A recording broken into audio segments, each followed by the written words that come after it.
Hello, I'm Tobi Neumann, and you're finding me here at my studio, the Apollo studio in Berlin, which is part of the Riverside studio community. And I want to introduce you to my setup, to my beloved instruments, and show you a few make little sound examples.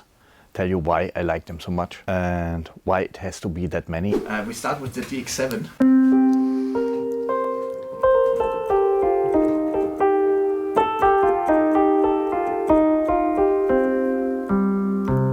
As some of you might know, it was a synthesizer which changed the industry completely. Because before that, it was the big ones, the analog ones with many faders. And this one was kind of the first commercially successful digital synthesizer. I mean, there were a few before, but this one was a mass product. And here we have the version number 1, which is actually running with 12 bits and not with 16. So it's a little warmer and a little less kind of crystal clear than the DX7 II and the FD2. And I just have to say that once I got it and connected it here in the studio, I was blowing my mind completely because it is just really beautiful. I mean, this FM synthesis, I don't have to explain, but it is very popular, and you can have it also in the plug-ins and in many other synthesizers, but this one sounds incredible. Yeah. From a very old synthesizer digitally, we come to a very new synthesizer, which is half digital, half analog. Actually, the oscillators are digital, but the important part for sound, the filters, a high pass and low pass filter, plus the VCA, and I think the envelopes are analog. No, I think the envelopes are digital, but the VCA and the VCF are analog. And there's this guy from England, from the UDO company, who was having the dream since he was a child to build a polyphonic synthesizer. And this is what he did, which is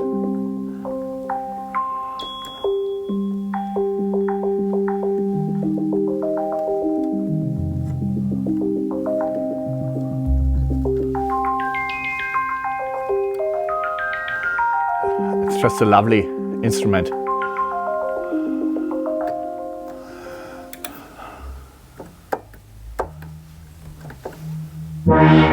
Wow.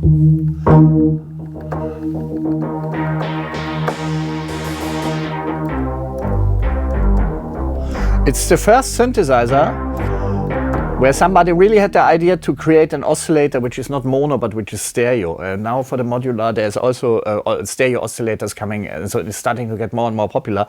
But as far as I know, they were the first ones. So you have either a 12 voice synthesizer, or when you go to this kind of super DDS mode, or how it's called. Yeah, super DDS, exactly. Then you can turn oscillator 1 into a stereo oscillator, and then you halve the amount of voices, but you gain incredible wideness. And it works very well. Plus, on top, you have the old Roland chorus, which you also know from the Juno 60 and Juno 6 and 106. So the funny thing is, it's set up like a Jupiter 6, a mixture of Jupiter 6 and Juno. And it sounds somehow really classic, but it sounds also really modern. So it's a modern classic. And I had a couple of techno producers here who heard the synthesizer and instantly said, okay, I need one. And I have to say, for what it costs, it's definitely a good investment. And we use it in almost every track, and it cuts perfectly through the mix. So it is proved already a couple of times that you can rely on it. Yeah. I have a amazing Xpander from Oberheim, which unfortunately is broken at the moment. So it gets on Monday to the repair service. When you have that many synthesizers, some of them might sometimes have a technical problem. But just to let you know, it's an amazing synthesizer which is built in 1984. And which was used extensively from Depeche Mode, as far as I know, for their work. And it's actually a hardware modular synthesizer, so you can kind of go through every voice by CV and gate, and you have a matrix system with where you can modulate everything with everything, based on on a software which was written in '84. And I have to say, it works kind of better than many new synthesizers. And it has this beautiful Curtis chip-based sound. And Tom Oberheim was kind of able to use those Curtis chips, which were built in many Prophet 5s and in many other synthesizers in the PPG wave. So he kind of managed to get up to 20 different filter characteristics out from this chip. So it's used in this Xpander very special. Yeah, and then I don't have to say anything about this. This is from the 2017 edition, where they rebuilt it. Was a little bit cheaper than when you want to buy it now. I think half price. And about the Moog, I cannot say that like no one of the new machines, including the Moog 1, no one of those modular synthes they use, no one of the sub-fatties and little fatty and the Taurus ones is built like this one.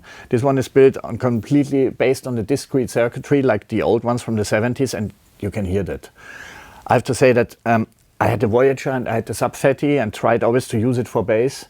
And at the end, I never used it because it was, the A was there, the F was disappearing, and it sounded in the mid and in the high range really Moogish. But in the bass, it was kind of always disappointing. And until I used this for the first time, and you don't have any problem. You just take one oscillator, triangle wave, you play a bass, and this bass you can hear also on your mobile phone speaker. It's just a bass which is there in all the frequency range. And I have to say, even though I knew my whole life that there's Moog and Minimoog, but when you hear it and it's...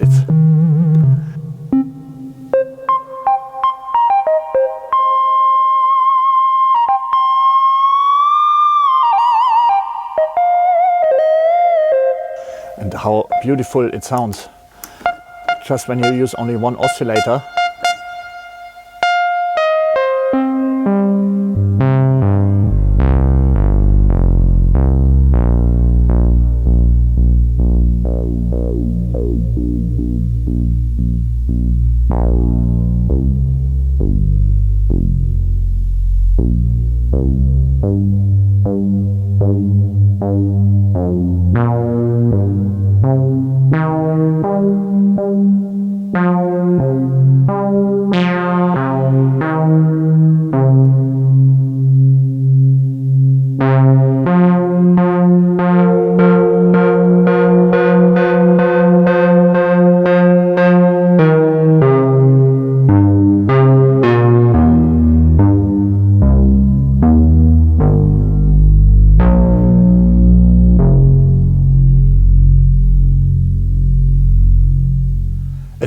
You never get tired of hearing the synthesizer.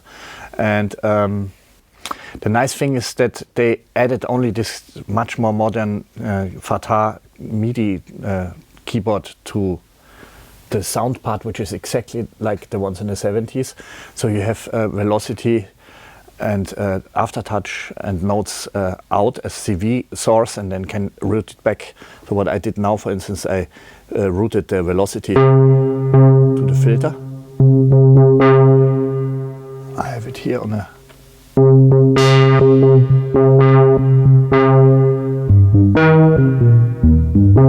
things you couldn't do with the original Minimoog, with the old one.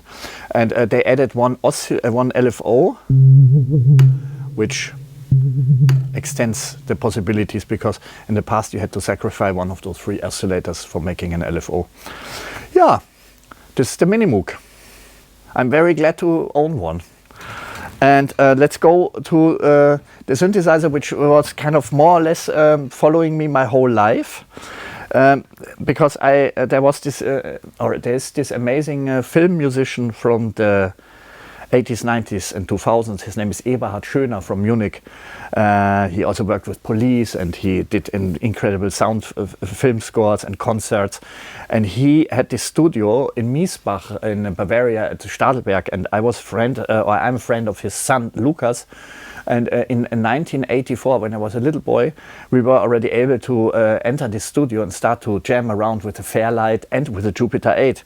And later, in around 1988, when Eberhard Schöner was, like every other, totally into Yamaha DX7 and into Roland D50 and this digital synths, he sold his Jupiter 8 to me for ridiculously a low amount of money, because back in those days they didn't have this high value. And so unfortunately I got robbed in my studio back in 2005, and they stole almost everything, so I had to buy stuff new. And this Jupiter 8, thanks God, I bought from Dr. Motte, from the inventor of the Love Parade. And he sold it to me to a reasonable price, and I'm really happy that I have it again, because if the last synthesizer I have to get rid of, I would like always keep that one, because I learned to program sounds on the synthesizer, and it is so beautiful what you can do with it.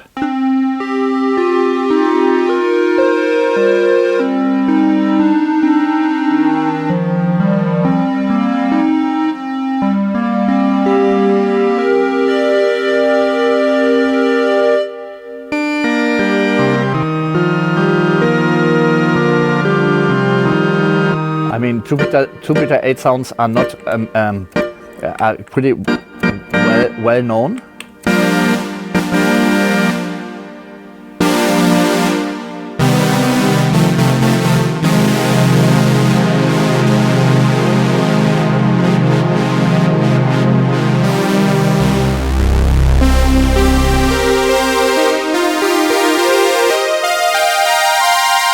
It's so beautiful.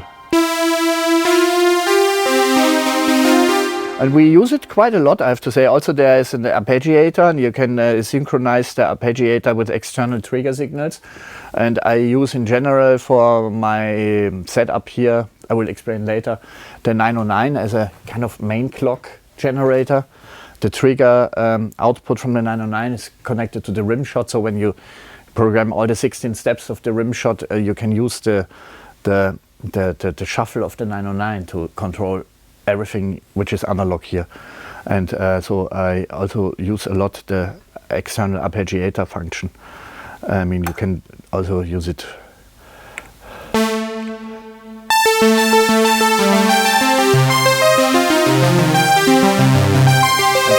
And then when you turn it to external and run the 909, you have this thing going on in the groove of the Roland machine, or whatever you connect with it. You can also use an MPC, or you can use the computer.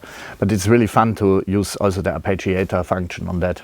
And the Jupiter is just, I mean, there's some people who always preferred the Prophet 5 or ARP synthesizer, but for me it's just a very kind of, it's a little bit like a sound from another universe, in my personal opinion.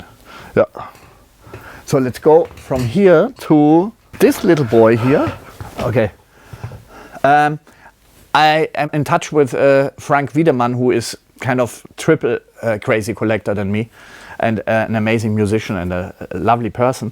And he we spoke about his CS70, which he owns, and that I was always trying to get a CS synth, but now they are too high from the price. And then he recommended me to buy a SY-1000 from Yamaha, or SY-1, is it? I think, which is the first synthesizer Yamaha ever built. And it is only one voice, and in this time, in the 74, I guess, they wanted just to copy real instruments.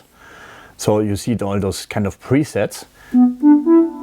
This is French horn, or here trumpet.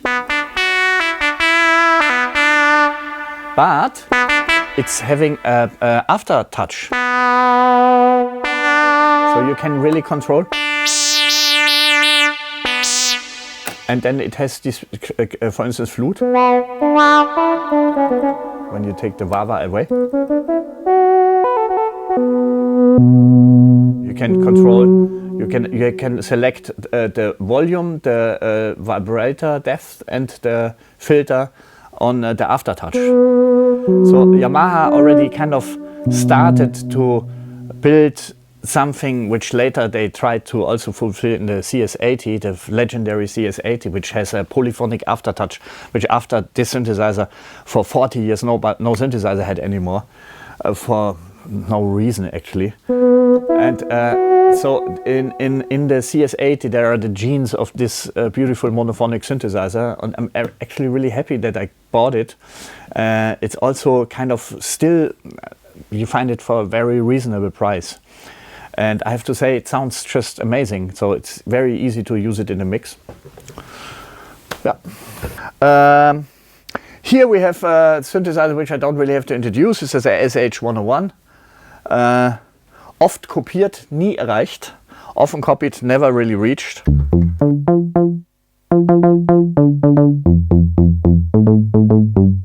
One oscillator, super massive sound. The most easy to fit bass ever used, especially when you use it with 909 and 808. It's just, yeah. There's nothing much to say. I'm happy that I got one. I got a little MIDI modification, so I can also play it from external MIDI and also from some sequencers, which is nice. And then one synthesizer which I wanted to show you guys because it's cheap and you find it everywhere on the used market in a comfortable amount. It's a 4-voice synthesizer from Korg, which I think, my personal opinion, went the right path with building new products which are really good and not expensive, and they are based on analog sounds, and especially this Minilogue, Monologue, and I think Prologue series. It's just beautiful synthesizer, sounding very good, and I use this directly MIDI connected to the 909 because the 909 was also able to do a very rudimentary MIDI track. So you can, on all the 16 steps, program up to 7 notes, I guess. And it fits very good because when you generate a groove from the 909, it's just incredibly tight. And so this one is dedicated to the 909. Yeah, I have enough, so I can do that. And one of the latest synthesizers I got are those both. The Polysix was a kind of a mass product from Korg from '82, which was built for the people who couldn't afford a Jupiter or couldn't afford a Prophet 5 from Sequential Circuits. So for them, they built this 6-voice synthesizer, which is based only on one oscillator plus sub oscillator, but this 6 time. And the brother is the Korg Monopoly, which has 4 oscillators, which you can play either paraphone or monophone, but with incredible modulation possibilities. And on the Korg Polysix, actually, you don't have any modulation possibilities, or almost no.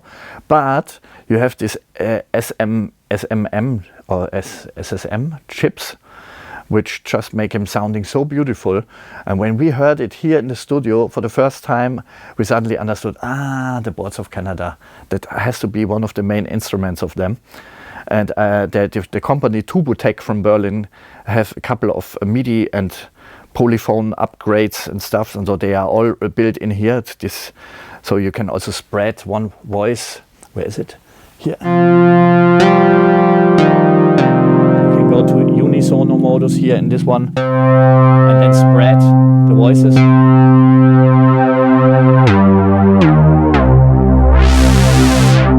Ultra fat. Got the portamento.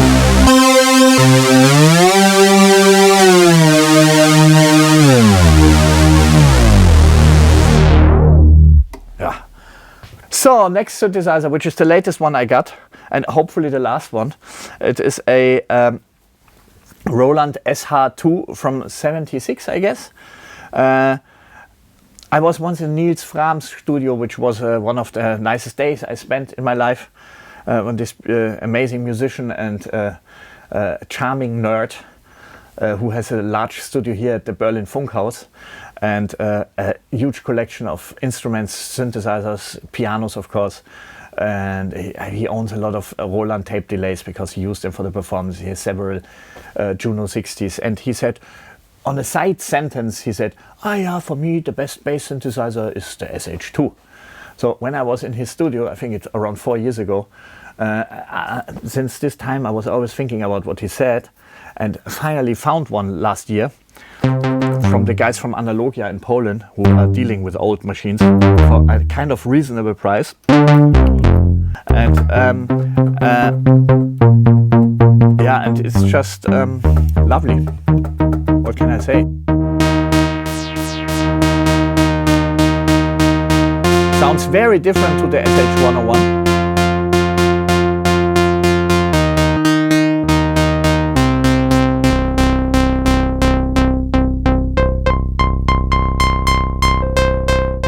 For me, it's a little bit of a miracle that Roland was so good in the past and is so, sorry to say, plastic now. I mean, I can understand that it's nice to have those legacy machines now in the cloud, which is, I think, as a good option. But this hardware Roland is building now is very far away from what they used to build in the past. And I would really be very happy if there would be some new CEO on this company who starts to understand the legacy, what they had.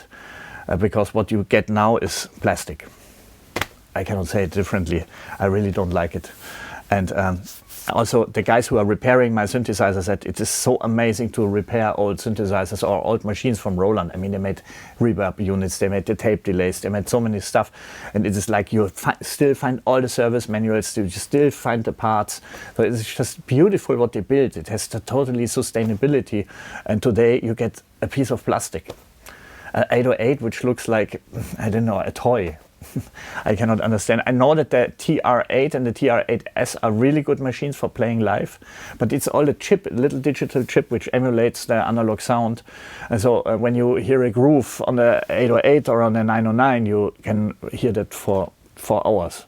And when you hear a groove on one of those machines, after 5 minutes you say, okay, now you can turn it off, I understood it. So it doesn't have the same magic, doesn't have the same kind of, I don't know, shifting. So I am glad that I have old Roland machines. Yeah.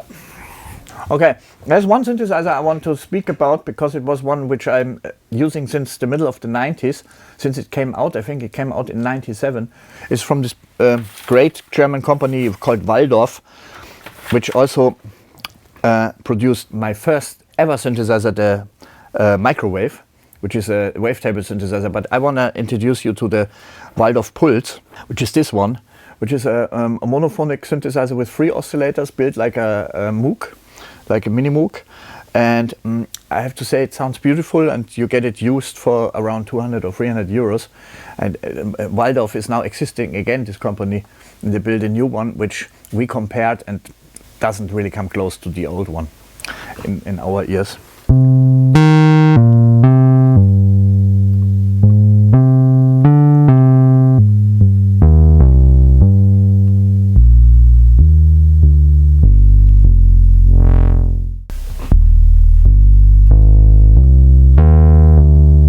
Even though I have a Minimoog, and even though I have the SY-1, which is also beautiful, and even though I have modular, I have to say this bass coming from the Pulse is something we often choose in the mix.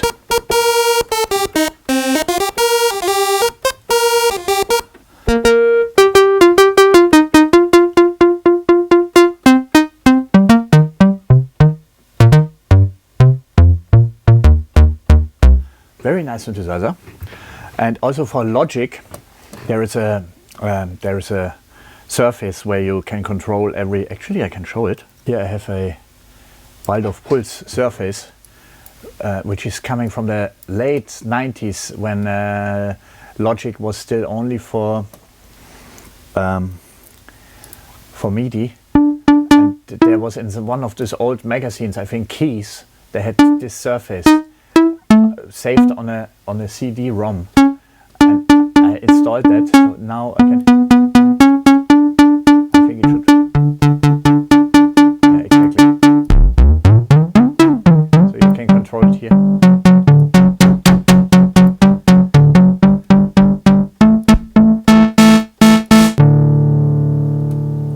Yeah. I have another one, which is again, I spoke about the CS80 from the Yamaha before, and there is this guys from Black Corporation, a company which is run by a Russian engineer who sits in Tokyo, and they started to make replicas of old legendary synthesizers. I think now they had also a what is it called, from Syntex, the Italian synthesizer. They made a replica, and also they made a Jupiter 8 replica now. But the first one they built, and they built years on it, is the CS80. So it is really built exactly like a CS80, but with the capability of storage and also much less size and much less cost, because a CS80 today, when you really find one which is still working, you have to invest 40–50,000 euros at least. So maybe one of the most iconic synthesizers of all time through the work of Vangelis and stuff. And this one here is in my possession with the Xpander module, which can provide this Lexicon XL224 reverb, which Vangelis used for the famous soundtrack from Deckards from Blade Runner. And so they kind of built the effects which Vangelis used in this Xpander, and I don't really understand why they don't produce it anymore, because it's amazing. I think there's only a DY do-it-yourself version of it still available.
And the Deckards Dream has a polyphonic aftertouch. So if you have a controller from, I think the Lindrum has a controller, and then the Haken Continuum, this fabric kind of key module, red and black, which can also send polyphonic aftertouch. And there's also, actually that's the most budget version, the most cheap version, possibility to play this in polyphonic aftertouch is the Launchpad from Novation. Which can send on the pads polyphonic aftertouch. So you just have to change the setting in the menu, and then you can control that, and which is amazing, because what I'm doing now with the pressure of one key for all the 8 voices, and then you have for each key generate the data for each of the voices individually, which makes the experience of playing it a very different thing.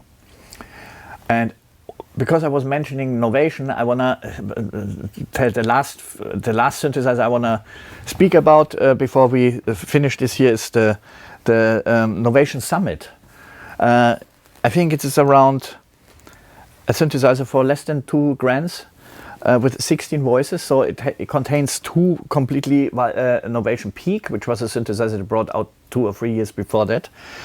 And I really love the synthesizer for many reasons, because it is kind of the most easy to handle synthesizer. It's very complex. It has 3 oscillators, and they are using the same oscillator digital type than the UDO. So they are based on chips but digitally, but they have a super high resolution, so they behave exactly like analog oscillators. And they also use an analog filter and the analog VCAs, but everything else is digitally. And the quality of the reverb and the effects is something I never heard in a synthesizer before, maybe except the Deckards Dream, which is also really good. And so it's when you press the initialize button and just start a sound, when you know about programming a synthesizer sound, and this one is one of the best I ever worked on. And what I also like, I mean, I have all those old synthesizers and synthesizers full of character. This one doesn't have any character, which is also really, really, really helpful for some work when you just want to have kind of a neutral sound. But it cuts good through the mix, and it sounds strong, and it's good to handle, to operate. I think also the mechanical quality is good, and you get 16 voices for less than 2,000 euros. I mean, there is no other polyphonic synth except some Behringer stuff, which you can find for that money, and I can really recommend it. Let me turn local on and the MIDI here off, and then you can.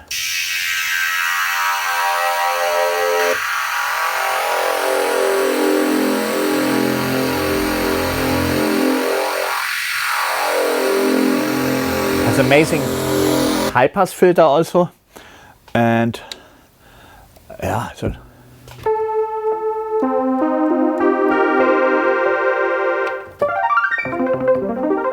crazy arpeggiator.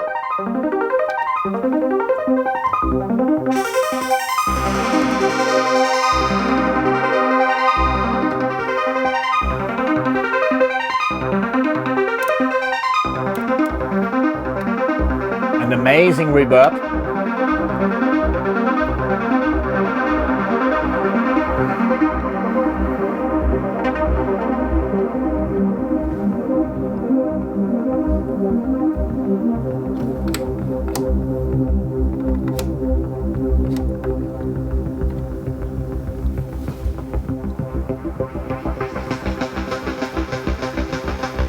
It's big fun to operate the synthesizer for that price.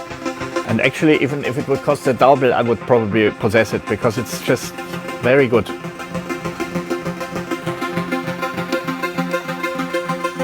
Everything you can operate directly. There's not many hidden functionalities in there.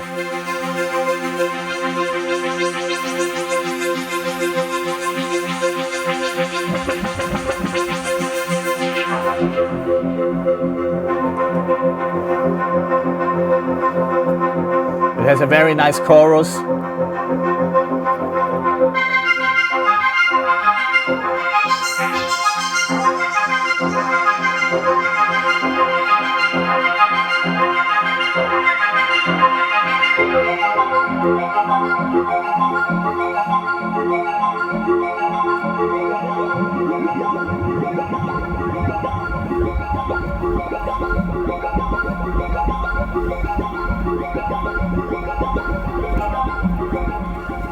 Yeah, this was a bit of an introduction of some of the synthesizers we have here.